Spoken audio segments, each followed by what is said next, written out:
You know, they're selling y'all wolf tickets, people. You're eating them right up. Hey, pussy, are you still there? I back. Trust me, I back. But I'm not impressed by your performance. Ele deu nothing. Ele deu nothing. Shut your fucking mouth, ele deu nothing. Ele deu fucking nothing. Not one of you will do nothing. I'll tell you what, bro. I was out there, I was fighting all the hitters, bro. You ain't fought no hitters. Come on, guys. It's normal. I'm not saying I would fight you. I would kill you. John, do you think I'm just gonna sit there and let you kill me, John? I mean, really? No, don't be scared, homie. I'd like to take this chance to apologize to absolutely nobody. The double champ does what the fuck he wants. I'm gonna beat you into the living death.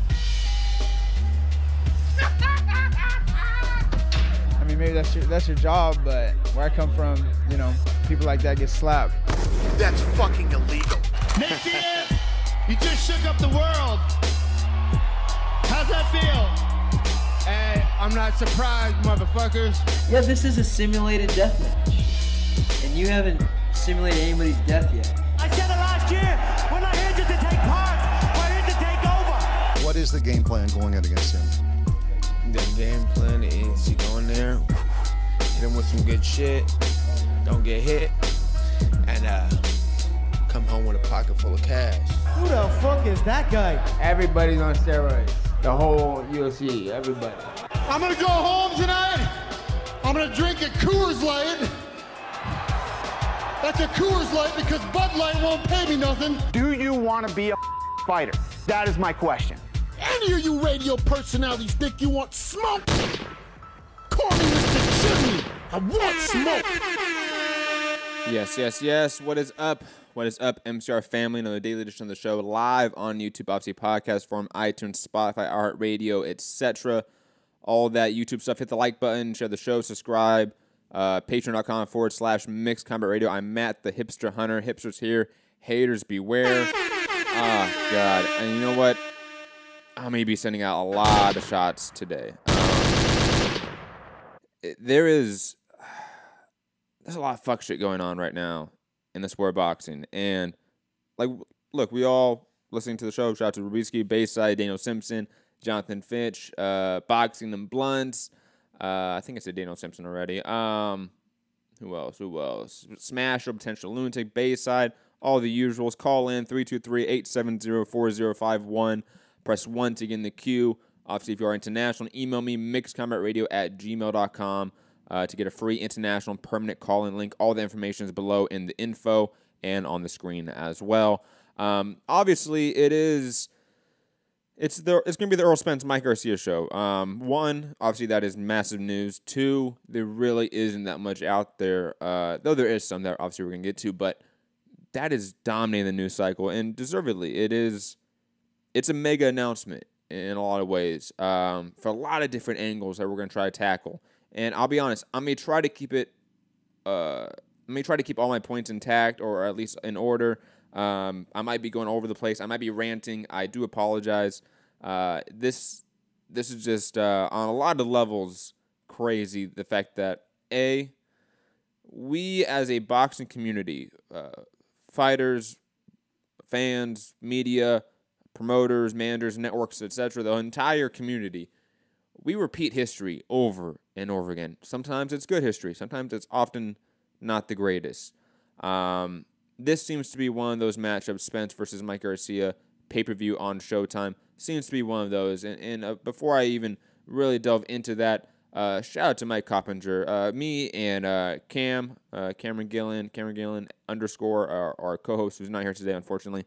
We wanted to shout out Mike, I think, in our last show, because he has truly stepped it up in a lot of ways.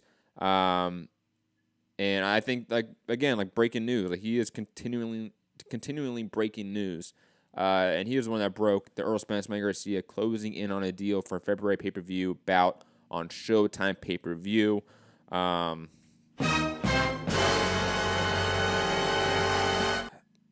And I don't know really even where to begin, because I have a lot of opinions about this. Obviously, they, just like with Brown or Pacquiao, they're putting names that in their minds draws, names that are commodities within their PBC umbrella, and putting them together for pay-per-view.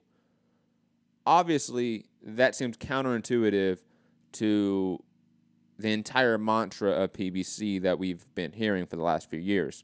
I really implore everyone to go check out the Boxing Voices interview with Tim Smith, their VP of Communications, I think is his title.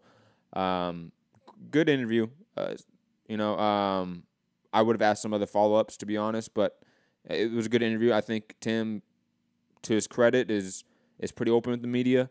I don't like his answers for a lot of things, but I mean, at least he's open about it. Aaron Munoz asking what kind of money do you think Errol and Mikey will get for the fight? I'll get to that. Because I think there's a larger point at stake than maybe these individual guys' pay, this individual fight. There's a rising trend here. And I feel like it's a pretty obvious trend that we had this little dip in pay-per-view, the amounts of pay-per-views we had per year from about maybe 2015 to now. I would say about a 3-year period, maybe 2014 to now. And obviously we are seeing a rapid rise in pay-per-views. Tim Smith's own words are 4 to 6 pay-per-views per year. We already have 3 scheduled. So that means at least 1 other pay-per-view in the docket and at least another, maybe 2 attached or along it. Along with the UK side of boxing, their ramp up in pay-per-view. Was it Josh Warrington pay-per-view, James DeGale, Chris Eubank pay-per-view, Chisora White potentially pay-per-view. I think Tony Bellew, I could be wrong, Tony Bellew, Aghan Usyk pay-per-view. It's just a rising trend, and obviously Tyson Fury, Deontay Wilder over there in the UK as well as pay-per-view. This is just a rising trend in the pay-per-view output all of a sudden, it seems. Like within the past 3 months, we've seen all of a sudden we went from, we're going to streaming, we're going away from pay-per-view. The biggest pay-per-view star in the world other than Mayweather, Canelo Alvarez, went to a streaming app just a month or so ago, and now all of a sudden, boom, it's just a rush of pay-per-views. I don't understand the trend, but it seems to be one. And it seems to be one that Tim Smith in that interview again with the Boxing Voice, go check it out. Much respect to them. He said himself, 4 to 6. And that's not even including, obviously, what maybe ESPN, Bob Arum might do for pay-per-view. God knows what he's thinking. Eddie Hearn over in the UK, Frank Warren over in the UK, their pay-per-view market over there is rapidly rising.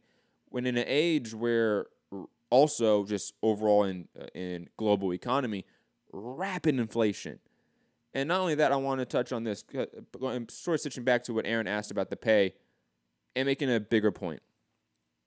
And Tim Smith said this himself, that fighters are now asking for a lot, and I'm paraphrasing, but their sort of market value has risen. The inflation of their market value has risen in the last few years. So these fights that maybe a decade or so ago would have been on HBO Boxing, for example, or Showtime Boxing, for example, are now sort of having to be pay-per-view. Due purely to the market value of these fights. I don't know what Errol Spence and Mikey Garcia were going to get paid, but they're going to get paid a lot. I wouldn't be surprised if they split, let's say, a $10 million pot. Guarantee, maybe. Maybe not guarantee, but I mean, I can see both guys making at least $5 million, to be honest, if not more. I don't think the pay-per-view does that well. I think it does maybe 100 to 200,000 buys, to be quite honest, let alone the actual matchup itself. But again, there's this overall macroeconomic movement within boxing that we have to look at and sort of address and at least start to sort of understand and rationalize. I'm not probably the best person for that, but at least I recognize this trend and how the economy of boxing is now being run. It's different. It's quite different than what we've had in the last couple of years, and I think it's pretty obvious that. Because, again, this fight just a while ago would not have been pay-per-view, I feel like. This fight would have been on Showtime Boxing. But the market value for these fighters and these fights specifically has inflated so much that apparently, and again, Tim Smith says this exactly, that the budget from these network television rights deals doesn't really support these fights. I've seen other journalists say that as much, and I understand it. But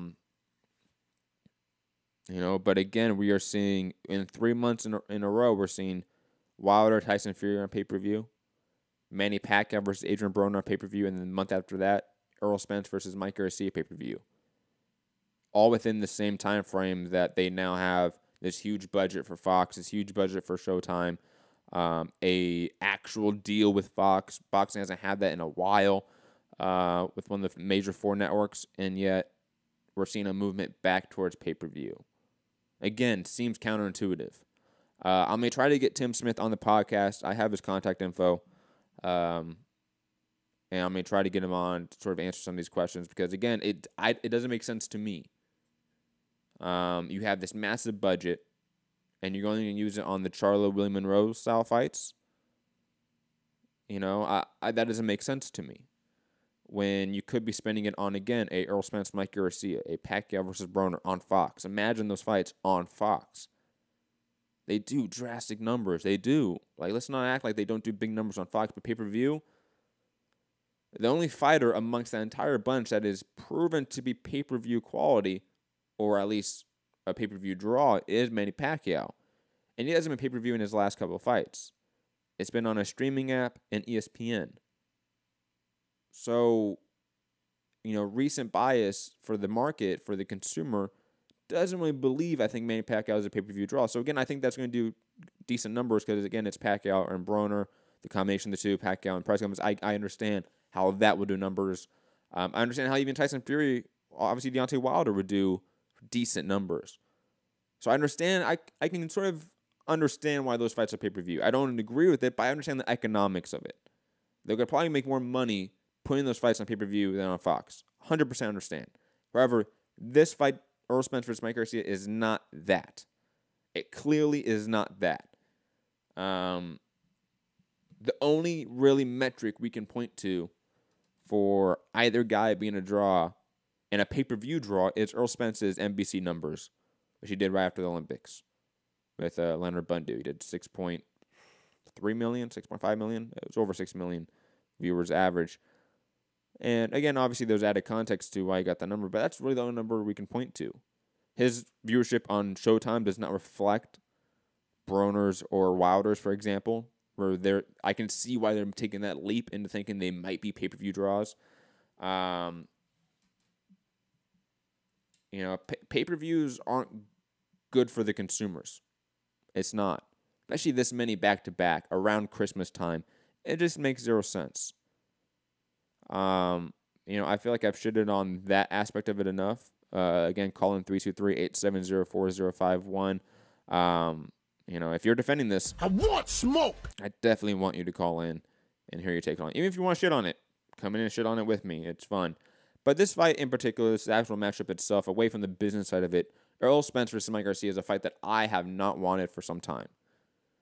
Stitching back to my very opening point about how our community repeats history constantly. Some of it good, some of it's bad.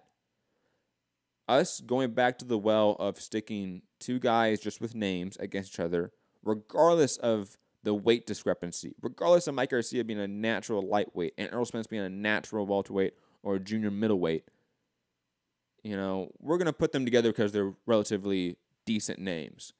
And we're going to make money off of it. Regardless if it makes sense from a meritocracy standpoint, the division standpoint, let's not just make Sean Porter versus Errol Spence unification right now. That makes zero sense. Let's not put that on Fox. That doesn't make any business sense, obviously, in their mind. But in terms of fight aspect, this fight just does not make sense. How many times do we need to watch Loma Rigo? How many times do we need to watch Canelo Amir Khan? How many fucking times do we need to watch Triple G versus Kell Brook to understand that a fighter jumping up 2 weight classes without any really in-between fights, without really any barometer fight to show them how they can do with the best guy in the division? Errol Spence might be the best guy in the division. He's definitely the most dangerous guy in the division at welterweight. And we think Mike Garcia is going to move up and be competitive? Why?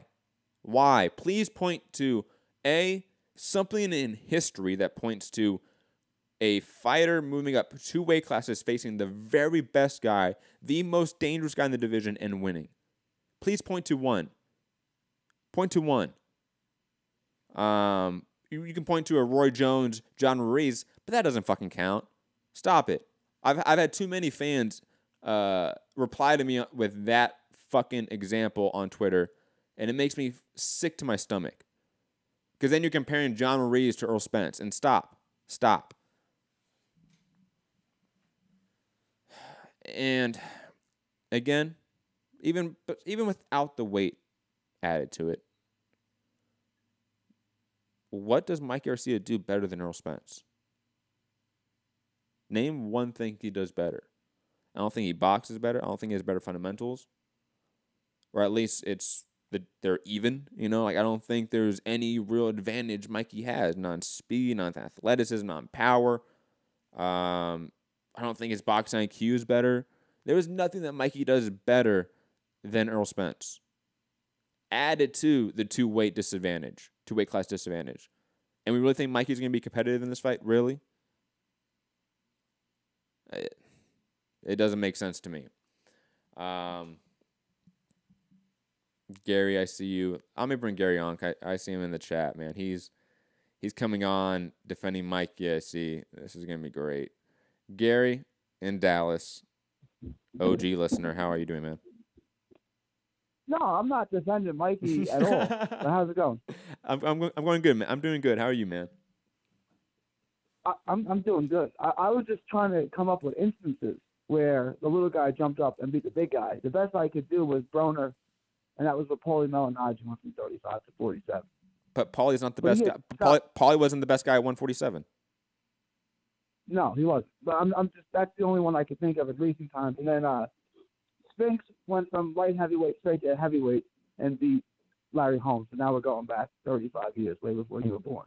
Mm-hmm. So, I mean, those are the only two. And you said Roy Jones, but that shit doesn't count. I agree. Like Roy Jones being John Ruiz.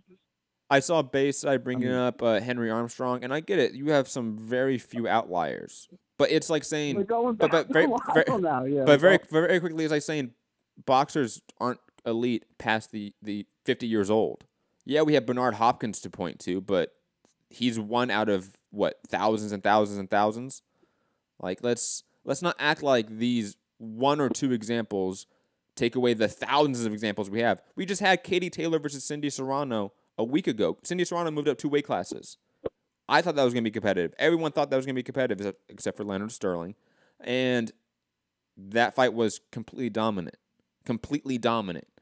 So, again, like history just does not show Mikey will be even remotely competitive in this fight. Well, you say he's not going to be competitive. Would you say that Khan was competitive with Canelo before he got knocked out? No, I think we same with Kell Brook and Triple G. I think we grossly overstate how close and how many rounds those guys won. I saw people saying that Amir Khan won every round until he got knocked out. Like, that narrative is just wrong. Like, Canelo was winning that fight. Triple G was winning that fight. You know, and I thought I had Triple G winning. I had Khan up a point. I thought, like I said, I thought it was. We knew that Khan was going to get knocked out, right? We knew that. But, like, I thought it was a competitive fight up until that point. You know, like, it's the same thing. I think Mikey will do okay for a certain amount of rounds. I'd say probably 5-6 rounds until Spence breaks him. But, like, I mean, it'll be competitive, but we already know how that movie's going to end. Right? We already know that Mikey's going to get knocked out. If somebody's going to get knocked out in the 6th round or the 5th round, like you state, it's not competitive. Like, it's not. If we all will sit here and say, yeah, Mikey's not making it 12 with Errol Spence, why are they putting on pay-per-view? Why are we going to watch this? That's the part that I don't understand why they, like, this would be a great fight to put on Fox. But, like, what's a better fight from a casual standpoint and from a hardcore standpoint? Thurman and Swift Garcia or this fight? Sorry, repeat that. Like, which one has more appeal to the casual and to the hardcore? When Thurman fought Danny Garcia on free TV, or this fight, or Errol? I think this fight attracts the casuals more than the hardcores compared to Thurman Garcia. Okay. Slightly. Because, you know, I would say the other fight had more appeal to it, but you might be right. Here's the thing. It's so odd because how different of a draw are Thurman and Danny Garcia, Mike Garcia, and Errol Spence? Like, how really different are they? To me, they're all relatively on the same level of a draw.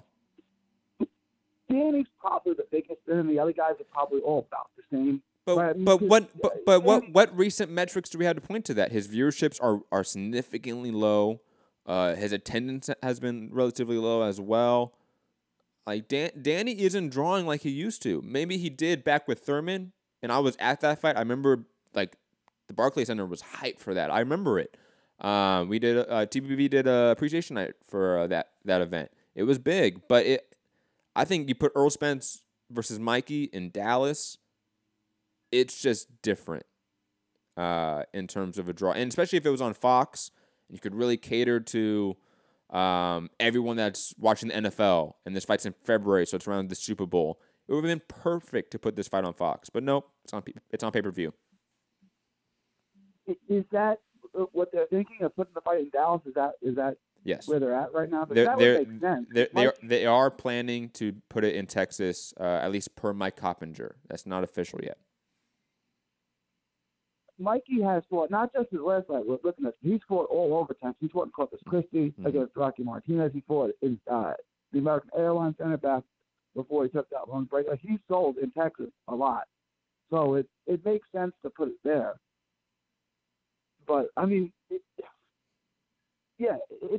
doesn't make sense to put this on pay-per-view because no one's going to see it, right? I mean, if you're asking the casual fan to come out of pocket $70 a month, 3 months in a row, this is the one they're not going to buy, right? They're going to buy the heavyweight fight, and they're going to buy Pacquiao versus Broner.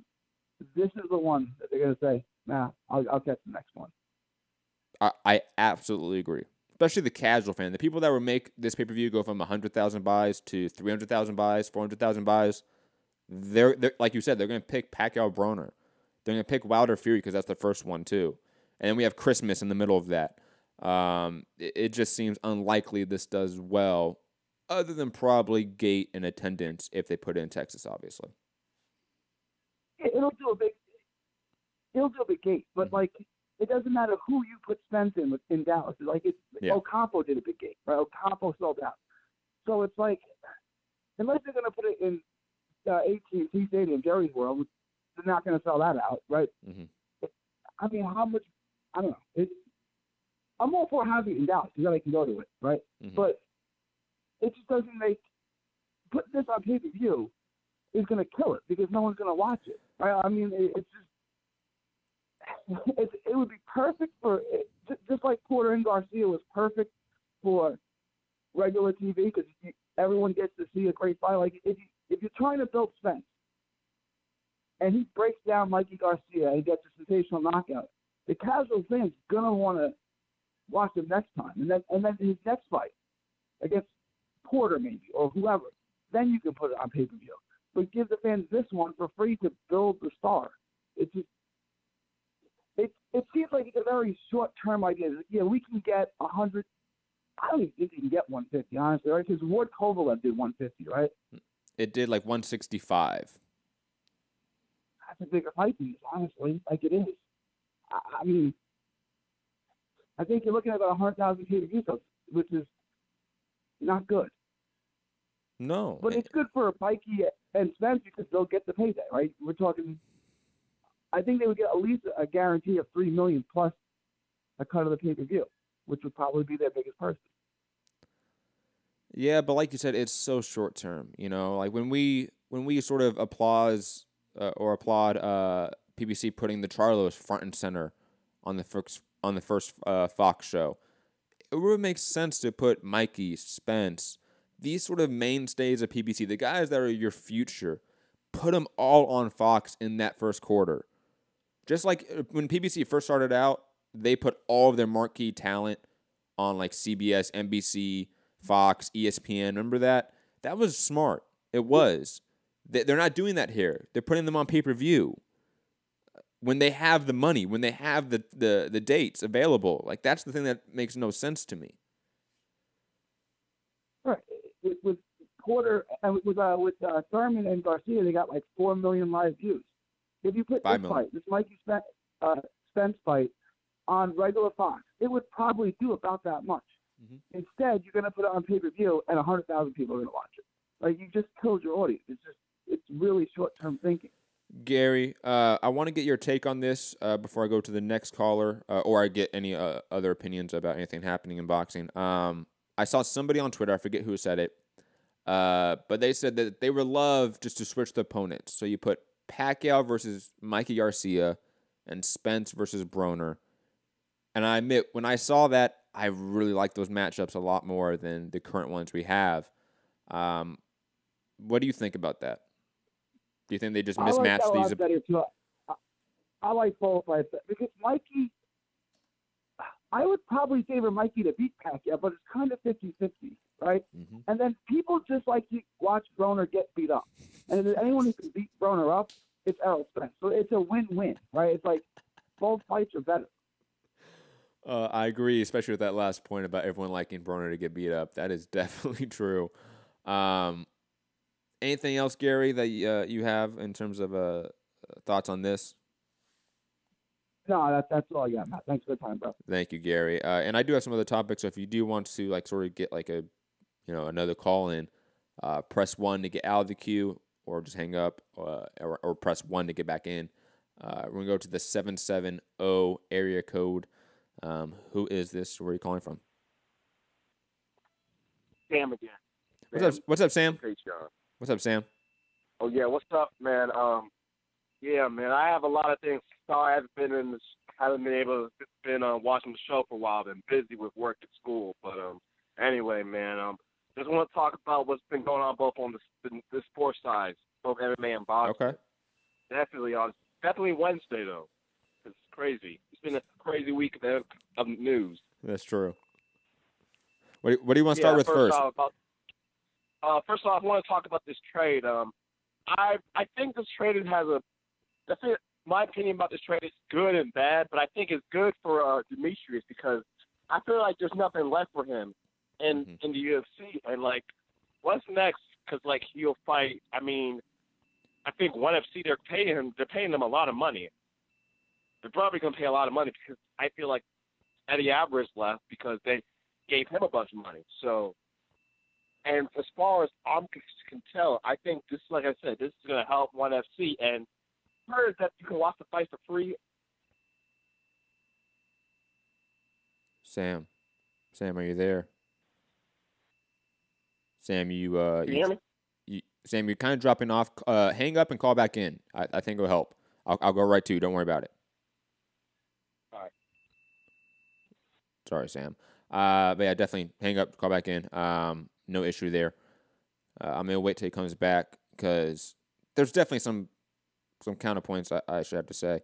I'm curious as to, because it's a trade, and again, I don't know the specifics of how a trade in MMA runs with independent contractors versus an NBA trade, a NFL trade, a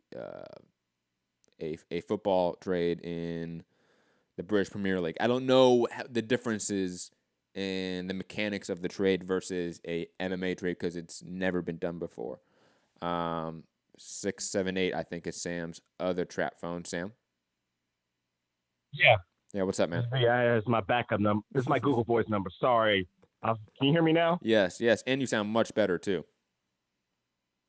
Okay, thank you. Yeah, I don't know why. I thought you heard me the first time, but I heard most. I heard most of what you said. Let me just add something. When you talked about Demetrius Johnson getting paid more, because you were calling back in, you didn't hear what I said. I'll repeat it.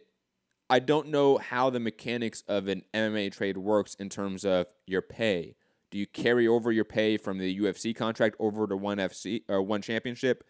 I don't know. I don't know if it works like an NBA trade because these are independent contractors, and this is the first ever occurrence of it. So I don't know if we can sort of go with Demetrius Johnson getting paid more. We don't know, the specifics of that yet. Okay, that does make sense because of that. Because my thing about that trade is that that's what I first thought in mind.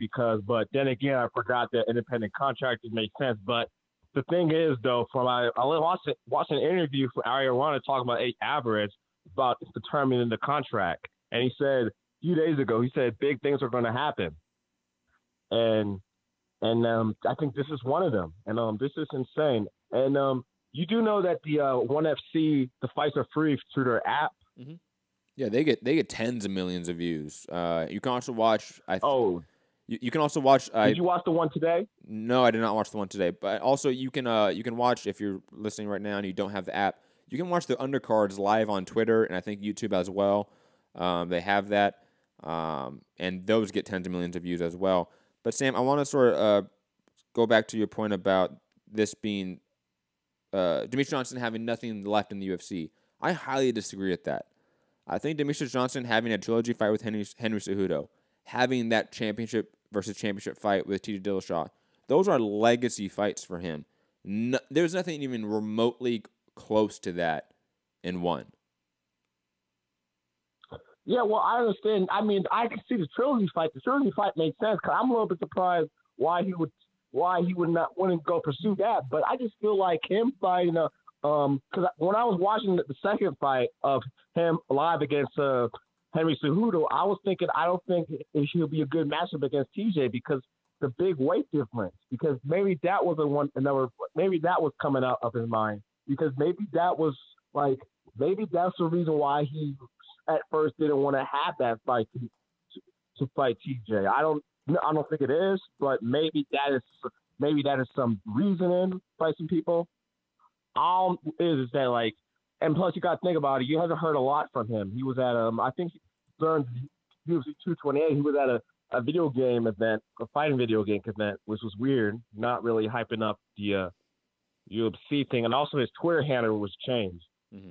He changed his Twitter handle to Mighty One Gaming, I think. Yeah, I saw that too. Again, I don't think it's necessarily. There's nothing really at one that excites me for Demetrius Johnson. I'll just be honest. I really wanted to see the Henry Cejudo trilogy fight, and that's not possible now.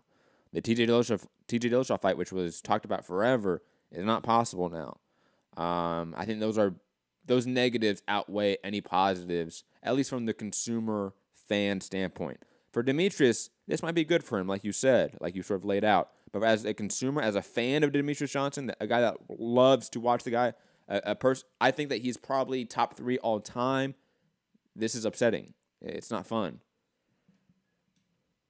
Well, like he said beforehand, before the fight, he said in an interview that he wanted to fight all over the world. He said before the Cejudo fight, he said in a press conference, he said like in an media interview, well, I want to go over the world. I want to fight for the Risen belt. I want to fight the One's belt. I want to fight that belt. I want to fight different belts. So you could see the right on the raw. I feel like he was signaling that he wanted to leave, and also like he had, you heard last year, bad relationship issue with the UFC head, with Dana White and them not getting along. So there was and like he also, you got to think about it though. I think the only fight that would have mattered was the trilogy. I don't think the TJ fight. I don't think he wanted that fight.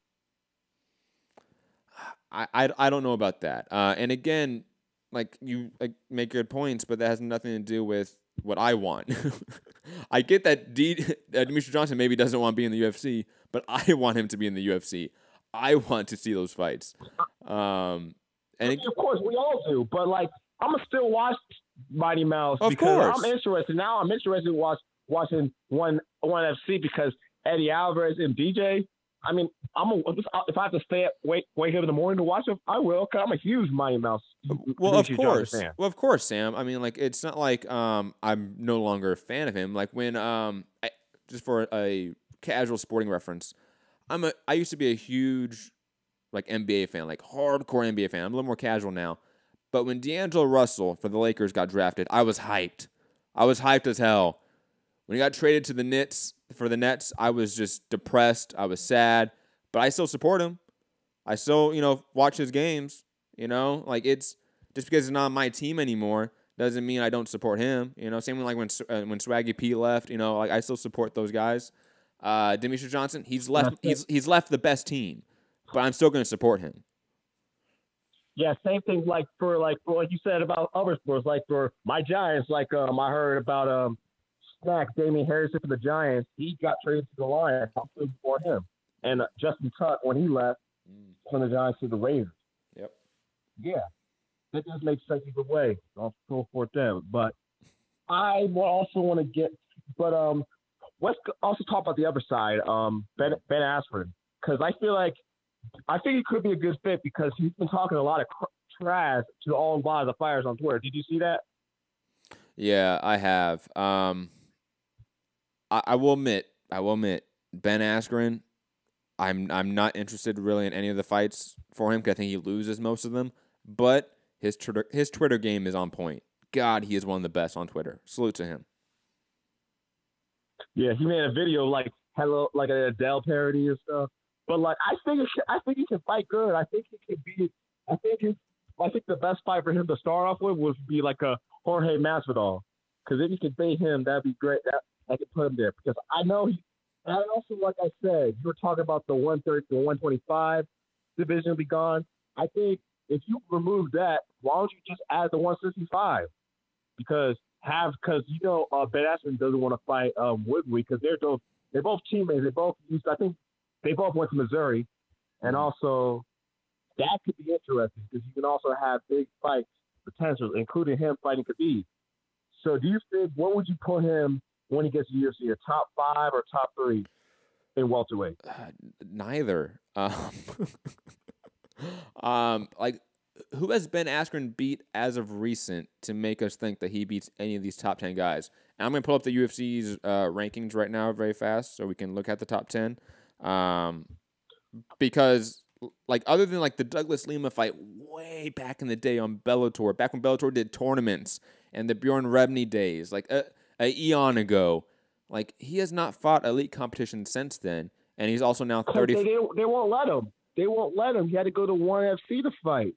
But no, it's not about. Got injured. No, look, it's not about not letting him. He was not in the UFC. Maybe they didn't let him be in the UFC. That's true, but there's no elite competition for him out there in ONE. Like, I love ONE Championship. I love Bellator. I love Ryzen. I love KSW. But these organizations largely do not have world-level talent. They have a few, maybe a couple, maybe one, but they don't have nearly the level of the top 10 best fighters in a division worldwide. The UFC does. They have that monopoly. Yeah. Very quickly, I'm going to go down the list. I'm going to go down the list of the UFC's rankings. Tell me when you think Ben Askren beats this person, okay? Tyron Woodley. All right, tell me. Tyron Woodley. He's not going to fight him. That's not. No. Just hypothetical. Just hypothetical. And fight. Does Ben Askren beat Tyron Woodley? Yes or no? I don't know. That's a tough fight. I think because he trains with him. And besides, they're both. He's like one of his coaches. Are you off your tits? Have you been smoking something? Come on, Sam. Come on. I don't know. Okay. You're saying I don't. If I'm going activity, I'll go. If you go spot, I'll go Woodley. I don't know. I think they both. I think it could be Covington. How about this? Just give me a yes or no. I understand there's nuance to it. Just give me a yes or no, please. Woodley, because they not gonna fight each other. It's like Cain Velasquez want to fight. Okay, fine. I'll skip that one because you're obviously deflecting from it, Sam. Colby Covington. Okay, if you want me to give you, if you want me to give you one, I can give you. I'll say it, but no, it's okay, Sam. Tyron Woodley. Okay, Tyron Woodley. I'll say Tyron Woodley right wins. Now. Colby Covington. Colby Covington. But he'll beat Colby Covington. Okay, Darren Till. Yeah, he can beat him. Yeah. RDA. He's a good fight, but I'm gonna lean towards Darren Till, but I think he might lose a little bit to Usman. So, you think he loses to like Usman? You think he, like the wrestlers, he has trouble with, right? I'm assuming you're probably thinking. Yeah. Okay. Obviously, Sam, you think but very. Then again, Ben Askren's an Olympian. Yes, he is. Ben Askren's a great grappler. That is 100% true. Do I think he is the? So if we're gonna like discredit him because then again, many of the Olympians he had great success. Joe Romero, Henry Cejudo, Daniel Cormier, Ronda Rousey. Mm-hmm. No, so look, hey, Sam, I completely understand what you're saying, and I'm not going to argue it too much. You know, most of it is agree to disagree. But Ben Askren is 35 years old. He has been inactive. He has never fought elite competition, ever. He has never fought a top 10 welterweight in his life.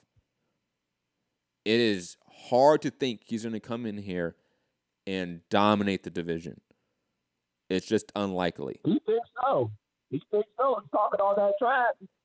Hey, Amir Khan thought he was going to beat Canelo, man, and we all saw what happened. Fighters think a lot of crazy shit. I ain't think Amir Khan was going to beat Canelo. No. I know, Sam, but you said Ben Askren believes he does. Fighters believe they can do a lot of shit. But Ben Askren may not be able to do the things that he says he's going to do. I mean, we'll see. We'll see. It all depends. That is true. We will see now. We will see now because he's there. And another thing, I got two more things, though, besides. Then I want to go to a boxing question. Because one thing is this. What else? Is what do you think about the chances of one? Do you think that with this positivity, with this big increase in one's popularity, do you feel like that there'll be another promotion, either Bellator or One or the PFL, that there will be another promotion that will be close to as a competition to the UFC, like Pride or Strikeforce? I don't know, because one, it's hard to sort of compare, let's say, like the Asian promotional companies like One or Ryzen, because they just don't compete with the UFC. Like they're in completely different markets, completely different consumer base. It's not really competition in the same way. Bellator, even though they've been trying very hard to get on the right track, their viewer rates just don't really support the idea that they're sort of going to become a Strikeforce, a Pride. That doesn't seem possible. And, you know, like Eastern European promotional companies like KSW, ACMET, ACB, all those ones, they, again, similar to the Asian promotional companies, they don't compete in the same market sphere as the UFC right now. Bellator would be the closest, but again, their viewerships have gone either stagnant or dropped in the last couple of years. Well, also because they also have the DAZN deal, because that decreased viewership. And I also want to talk about like this thing because pay-per-view. Because 2 weeks ago, my friend, he's an MMA fan. He saw the Terrence Crawford fight on ESPN, and we were talking about it. And I was telling him, what do you think of these other fighters? He said, I don't really know much of these fighters now because I feel like they need to start showing more of these fights on television. And I'm glad that these fights are now on television because here's the thing. I'm really against this Errol Spence and Mikey Garcia pay-per-view. I just can't really because this is not what the PBC – isn't this not what the PBC is supposed to be? Isn't the PBC supposed to be bringing fights on television? Sam, to get people's attention. Huh? Sam, would we would not be upset if this was on Fox, huh? Like Spence versus Mikey. We would not be upset at all. I mean, it'll help keep their viewership up and then like more people because pay-per-view, I've really been against pay-per-view. I'm just tired of it. Well, especially since, Sam, you're like me. You're a real hardcore fan of both sports. So that means 13 UFC pay-per-views a year. And now it means 6 PBC pay-per-views a year. Whatever ESPN is doing in the pay-per-view business. That we thought we were coming away from that. We thought with the ESPN deal, ESPN Plus deal for UFC, we move away from it. We thought with DAZN, Showtime, Fox, ESPN, all these deals for boxing. HBO's done. HBO's done. We thought we thought these sort of paywalls for the sport were gonna crumble, and if anything, the establishment of the sport, the people that really pull the levers in the sport, they are now sort of doubling down on these old formats and sort of systems to how to watch the sport. And that's unfortunate. I don't know why that is. I don't know why they're clinging to the pay-per-view market when it's clearly dying. It just makes zero sense to me, Sam. And I think it's a hindrance because, like I said, my friend he didn't know about these fighters until he saw this fight. He didn't know about Terrence Crawford until he saw that fight him fighting 2 weeks ago. And you said on Wednesday about Demetrius Johnson has more viewers, more people know him more than Terrence Crawford. Is that right? Yeah, especially if you look at his ratings on Fox when he was he's been on, I think, 5 or 6 Fox events. His lowest rating is the same rating that Terrence Crawford got for Benavidez, which is Crawford's best rating.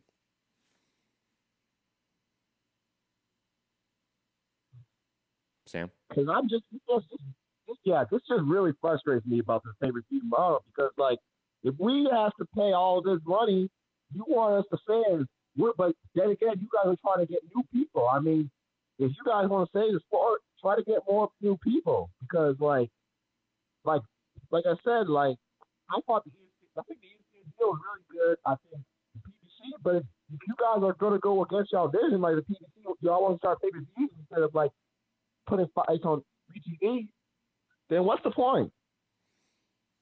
That is exactly why I'm going to try to get Tim Smith on from PBC on the show to sort of ask some of these questions because I see most people saying what you're saying, Sam. Most people are saying what I'm saying. I see a few defending it, but most are not happy with this trend of pay-per-view rising. It just makes zero sense. Then what about the zone? Would you consider that a hindrance, the zone thing, or not really? Or would you put it because it's a subscription thing? Or would you still put it as a pay-per-view? See, I see the zone as a wrench in the industry that's going to push it to a better direction. I don't see the zone being the end result. And maybe that's why I really don't I'm going to use the word don't care. I don't really care about the zone in a way like some people do, like some fans do, some media. They want to defend it, they want to attack it. I don't care. I think it's a vehicle to drive the sport towards the 21st century, which we are not in. We're still functioning like we did in the 90s. We are. Maybe the network names have changed, but we're still functioning the same way as we did the 90s. So if we're moving more towards the digital realm, the digital sphere, I think that's a good thing. I think that's a net positive for the sport. Do I think it maybe hurts guys like Canelo, Anthony Joshua, other big names that if they were on Fox, if they were on ESPN, would they be much bigger household names? Absolutely. That's absolutely true. There's really no other way to sort of counter that. However, those guys are now getting paid a lot. So just like when you defended Demetrius Johnson for going to one because of the money, we have to defend Canelo and Anthony Joshua and these other big names going towards a streaming platform like DAZN. The money's there now. They're throwing out 8-figure, 9-figure deals for a streaming app.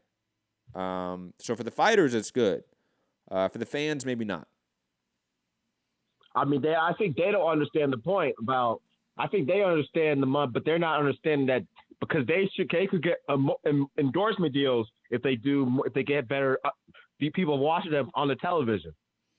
I think DAZN's probably a few years too early in the market. Not DAZN. I'm talking about like them have the fighters being on television. They can get like more endorsement deals, which could be big for their brand. Of course.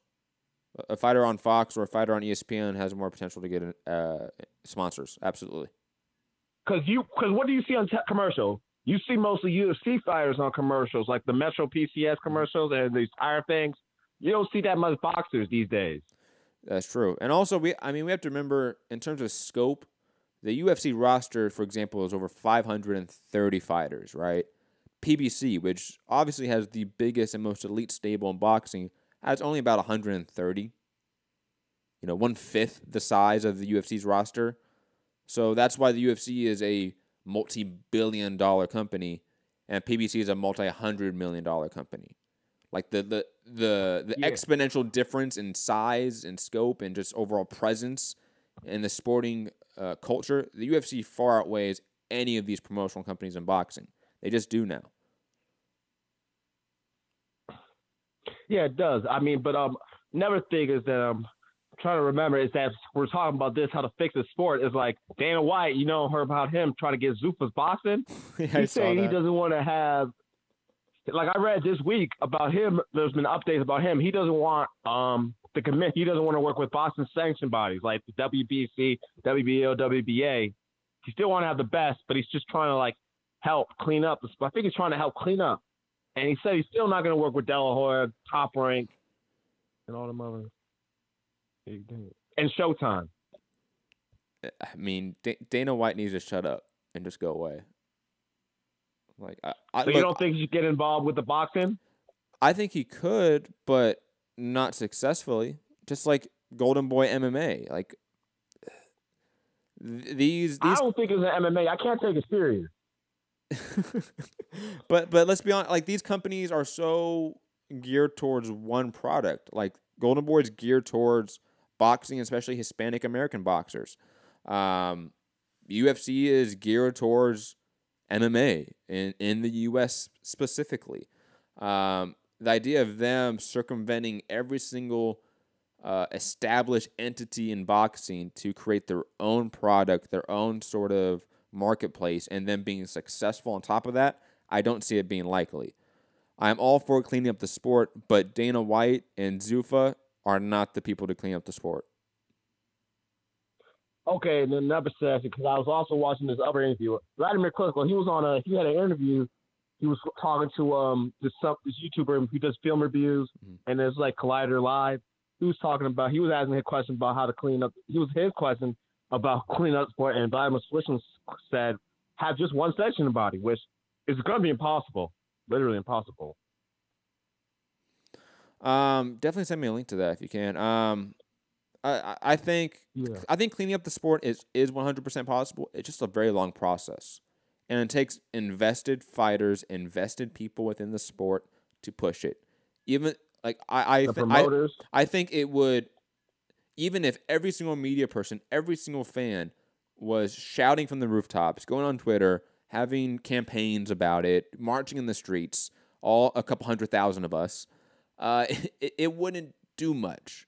It really takes fighters. It would take some big name fighters. It's going to take some promoters to accept it and promote it as well. And then on top of that, it needs government oversight. When all of these mainstream sporting entities like the NBA, NFL, etc., when they unionize, when they sort of monopolize the sport, they went to the government to get the okay for that. They went to the government to have them sort of accept this monopoly. The government, there's a reason there's no other NFL in the U.S. There's a reason there's no other NBA in the U.S. because the government allowed there to be a monopoly, and then regulated it and then unionized it. That's what needs to happen for boxing. There needs to be a monopolized league worldwide. It needs to be government regulated by both the U.S., the U.K., other sort of sanctioning bodies. It needs to ratify it. A lot of different levers need to be pulled for us to clean up the sport. And again, is a very long process. The NBA took 10 years for their union to get recognized. 10 years. And that doesn't even include the full government action to allow the monopolization of the NBA. So these processes take long, long times. Yeah, that is. It's going to be a real long time. Then what about like also union side? What about MMA? Do you believe that should be also unionized? Absolutely. I 100% support Leslie Smith. I am associates with Lucas Middlebrook in some ways. I've talked to him quite a few times. I've interviewed him on this platform way back before I was ever on TBV. I 100% support Project Spearhead, the unionization effort for the UFC. And honestly, they have a much easier case. Obviously, in today's political climate over at Washington, it may not be possible. The National Labor Relations Board is not very pro-union right now. So they may... You said national what? The National Labor Relations Board is what it's called. Labor Board, yeah. The NLRB. They're the ones that ratify unions in the U.S. So that is probably going to take another 4 to 8 years for the UFC to be unionized and for it to be ratified and accepted. And then on top of that, boxing's going to take another 30, 50 years because it's much more fragmented. It's entirely different in terms of a beast to tackle in terms of unionization or association. But yeah, the UFC it's a slam dunk case with the right National Labor Relations Board committee heads, and they just don't have that right now. Do you think that when Leslie Smith wasn't able to get her last fight, do you think the UFC wanted to get her fired as soon as possible because of the union? Yes, absolutely. They had that plan. Absolutely. And then I believe so. Very quickly, Sam, when she sued them and is in the process of going through the National Labor Relations Board for that process, that there's a reason they haven't done that to Kajan Johnson yet. Because of them not wanting another lawsuit on top of the class action lawsuit headed by Nate Quarry and a bunch of other fighters. The UFC is aware of the unionization movement and the Muhammad Ali MMA Act movement. A lot of things are going to be changed in the next decade or two. Absolutely. What will be different if the UFC and MMA in general will be unionized, you say? I definitely implore everyone to go and check that Lucas Middlebrook interview I did. It's on this channel. Go to the interview playlist and section on the channel. He explains it probably way better than I'm about to explain it, but I will try. One, it will create set standards for PED testing that we don't have that now. It will set pensions for these fighters. It will set standards for health insurance for these fighters. Set standards for rankings. There's a lot of things that happen when the fighters have the collective bargaining right with the UFC.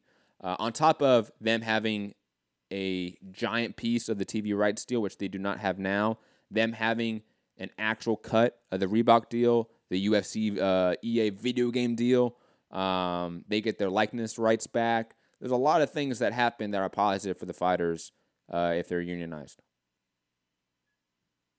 Okay, yeah. That's interesting though. But thanks, man. Are you going to be watching the Danny Jacobs fight, the last show HBO fight tomorrow? Absolutely. I'm definitely going to be doing a live fight chat for that and immediate reaction.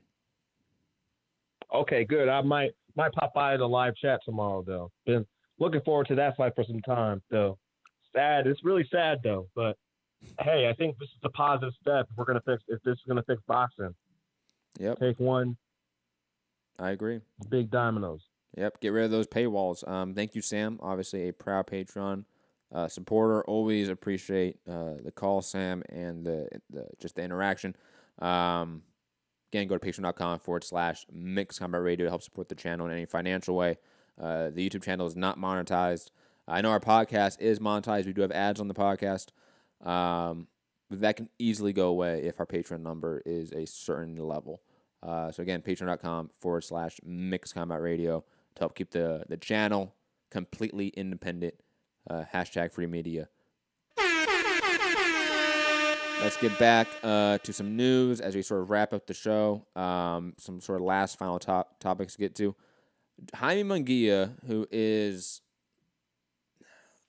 one of the, I would say, rising names in the sport, rising champions in the sport, definitely having a lot of push behind him. A guy that we all sort of thought would be a DAZN golden boy fighter for the long term. However, that's not the case. Per Dan Rayfield over at his the boxing chat he does at ESPN, he states, did I lose it? I may have lost it. But basically states that Zanfer Promotions and Golden Boy Promotions have a deal that is expiring at Jaime Munguia's next fight. Jaime Munguia's next fight will be on DAZN most likely in December, and that will be a Golden Boy promoted fight with Zanfer Promotions. However, that is the final fight on the contract. And Dan Rayfield says it is likely that Jaime Munguia will go to Top Rank and have a co-promotional deal with them and go to ESPN after this DAZN fight in December, which I'll admit I was pretty shocked about. Like, I did not expect that. It seemed like Jaime Munguia with Golden Boy made a lot of sense. Obviously we just don't really know the specifics on the Zanfer Promotions deal and how entrenched they are.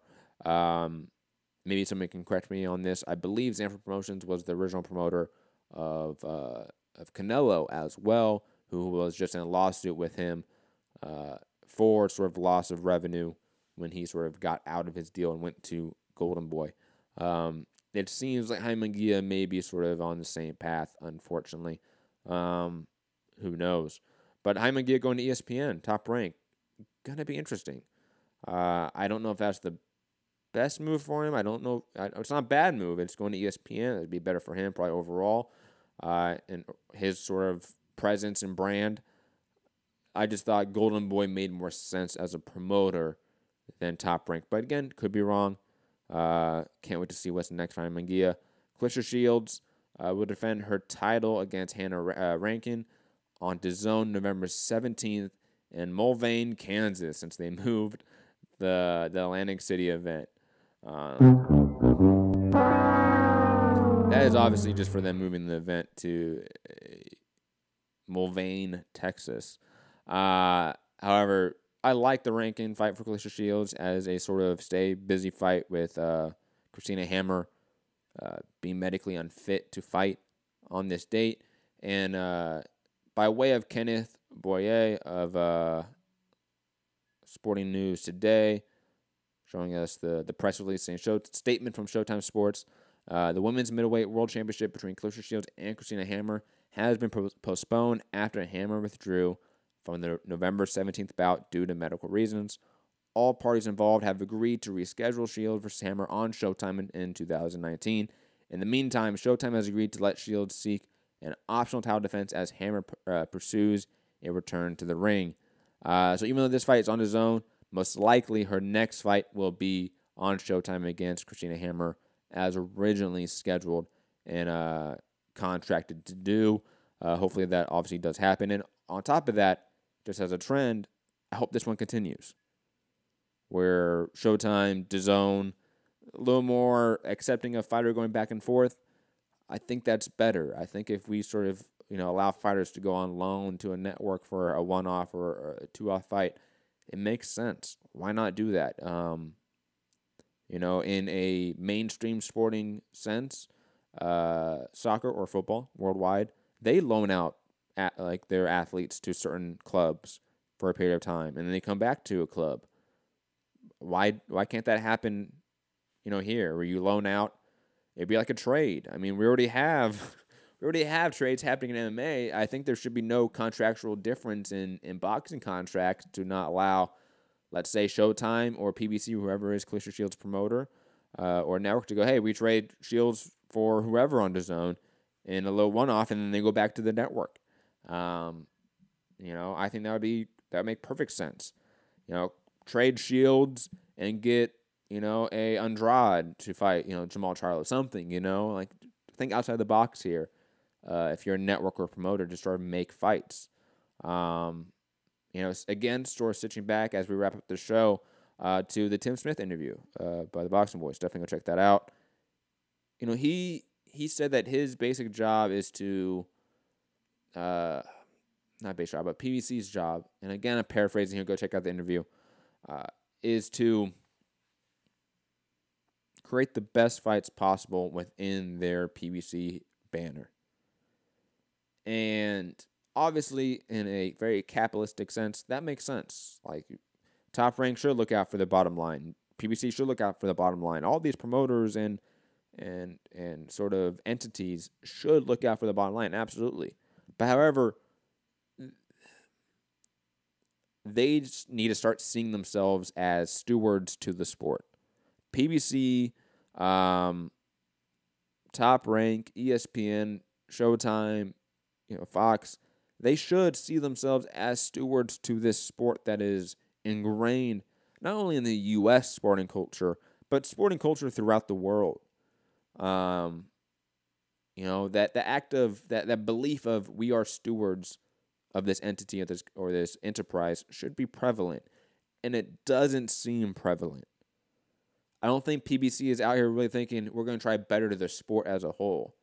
I don't see that. Same with Top Rank, same with Eddie Hearn, same with all these, entities. And unfortunately, that just seems to be the way the system is right now.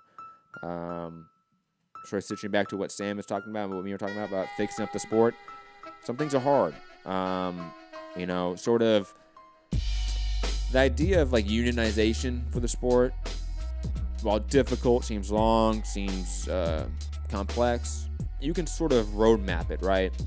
Fixing a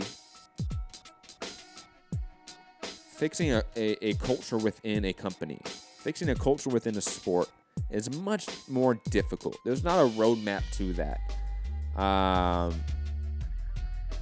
There's no roadmap to sort of getting Bob Arum and Al Heyman to believe, hey, we have a duty, not to our bottom line and our investors, but really to the sport as a whole, to propel the sport. Rising tide raises all boats, and there's not that belief in the culture right now. I don't know why that is. I hope that we, again, sort of fix that. I don't know how. Maybe just having more of a discussion about it, more of a open debate, dialogue within our community about how to sort of fix things, how we should act about things, how we should think about things within the sport. Those are all, I think, valid routes we should take. But anyways, I am Matt the Hipster Hunter. This has been an interesting show of Mixed Combat Radio. Be back tomorrow for our live fight chat media reaction to, obviously, the Daniel Jacobs Sergey Derevchenko fight, one of the last on HBO, the end of an era. RIP HBO Boxing. Be back tomorrow. Peace.